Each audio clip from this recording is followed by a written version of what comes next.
नमस्कार मित्रांनो, doctor Dighe news चॅनलमध्ये आपलं स्वागत आहे.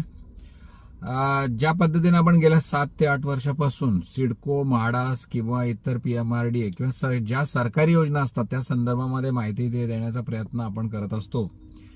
आपल्या ह्या वेगवेगळ्या चॅनलच्या माध्यमातून आपण वेगवेगळ्या जे सरकारी योजनेतील गृहनिर्माण योजनेतील जे घरं असतात त्यांचे त्या साईट व्हिजिट करून आपण त्याचं मार्गदर्शन किंवा हे मदत करण्याचा प्रयत्न करत असतो. आज अशाच प्रकारे आपण प्रथमच म्हणजे गेल्या 7 वर्षापासून मुंबई, नवी मुंबई, त्याचबरोबर आपण गेल्या 2 महिन्यापासून पुणे येथील आपल्या ऑफिसला पुणे लॉटरीतील जे घर घेणार आहेत त्यांना सहकार्य किंवा मदत करण्याचा प्रयत्न करत होतो. त्याच पद्धतीने आता आपण प्रथमच नाशिकला आज प्रवास करत आहोत आणि आता आपण सध्या नाशिक रोडवरती आहोत. स्टारबक्स किंवा मॅकडी जे आहे तिथे आता आपण सकाळी नाश्त्यासाठी थांबलेलो आहोत. तर जी म्हाडा नाशिक लॉटरी आहे ती 17 लाखापासून फ्लॅट आपल्याला भेटू शकणार आहेत. 402 फ्लॅट्स असणार आहेत आणि ज्या पद्धतीने यापूर्वी सुद्धा आपण 100% गृहकर्ज म्हणा किंवा आपण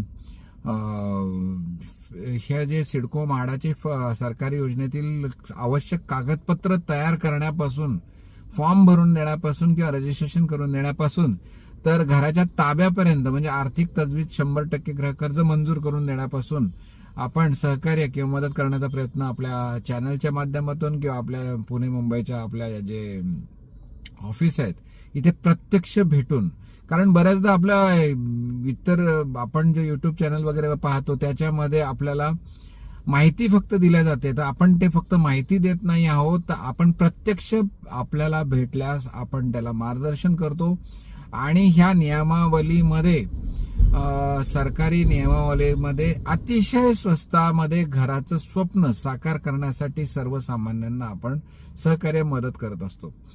आपण फक्त हे फॉर्म भरणे किंवा इतर ह्या गोष्टींपेक्षाही जर आपल्याला ही घरांचे दर जास्त असेल किंवा इतर ज्या अडचणी असतात घर लागल्यानंतर किंवा विजेते झाल्यानंतर किंवा आता सुद्धा ह्या सर्व अडचणींना सरकार दरबारी किंवा गव्हर्नमेंटपर्यंत पोहोचवण्याचं सुद्धा काम आपण आंदोलनाच्या माध्यमातून, मीडियाच्या माध्यमातून आपण आतापर्यंत केलेलं आहे. आणि गेल्या 7-8 वर्षापासून आपण असे कित्येक आंदोलनं केले आहेत. वेगवेगळ्या सरकारी वेगवेगळ्या पक्षश्रेष्ठी वेगवेगळ्या पक्षाच्या वतीने आणि सर्वसामान्यांचा आवाज हा गव्हर्नमेंटपर्यंत किंवा सरकारपर्यंत नेण्याचा आपण प्रयत्न यशस्वी केलेला आहे.